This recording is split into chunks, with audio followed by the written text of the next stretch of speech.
We cannot get a sense of the damage. These areas are highly protected. They're called security sites for now, so we cannot get a sense of what is happening there. Only authorized journalists are allowed to go in, and these are journalists who are very close to the system. So right now, as Andrew said, we have stats that 60 civilians, including 20 children, were killed in this strike, in the Israeli airstrike on a residential complex named Shahid Shamran in Nobonyat. There was a senior military commander there, so we don't know who lived there, but we know that he was the target. But as a collateral damage to that strike, right now 60 are confirmed dead, 20 of which are children, and bodies are still being retrieved from the rubbles.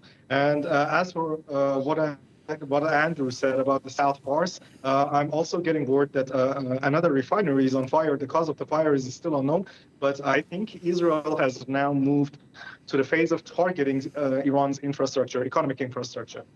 Yeah, I'm seeing from AFP on news agency, as you were just talking there, Saeed, saying that Iranian media reporting that throughout the day, the South Pars refinery in the southern port city of Kangan still on fire. I think there are something like 14 refineries there, so there's a massive explosion going on. What's your assessment of the consequences of Israeli action so far? And imagine in the midst of getting lots of different information, some of it spurious as well, as we saw yesterday with claims that pilots had been captured. Tell me your assessment of how easy or difficult it is to read. Well, Kevin, as we said last night, we are living in an era of information fog and information war.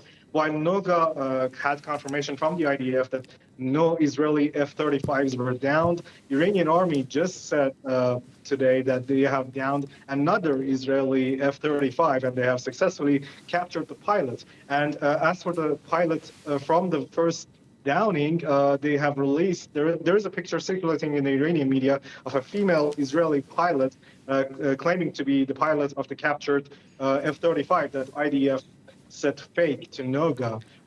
So this is the kind of information fog that we live in right now. We can't get verification. Noga, I know the fact that Noga checked earlier today with the IDF saying that the image circulating in the Iranian social media about the body of an F-35 is AI generated.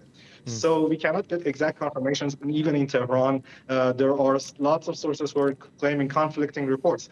For example, the political advisor to the Iranian Supreme Leader, Ali Shamkhani, was confirmed dead 3 times during 24 hours. We had multiple conflicting reports about his health, but now I can say with absolute certainty that he is confirmed dead. Talking of the information war and the messaging trying to reach a particular audience, Benjamin Netanyahu yesterday invoking the protest spirit, wasn't he, in Iran, calling for Iranians to rise up. He quoted women, life, freedom, the mantra of the anti-government protests after the death of Mahsa Amini while detained in custody by the morality police. Tell me about the messaging there and how you think it potentially reaches an audience and how it could be seen. Oh, Gavin, Netanyahu is despised by the Iranian people. And when I say people, I don't mean government supporters, I don't mean reformists, I don't mean regime supporters, I mean all of the Iranians. Because Netanyahu, in the eyes of the Iranians, is a criminal right now that has attacked the territorial integrity and national sovereignty of their country. And yes, he has successfully targeted a couple of Iranian military leaders and some figures who are anti-Iran, anti-establishment, anti-Islamic Republic are jubilant about it. They're even taking to the streets to dance. But the others, no, they are considering this as a patriotic issue. They're extremely upset that Netanyahu has violated their territorial integrity. So I think the message did not resonate with them.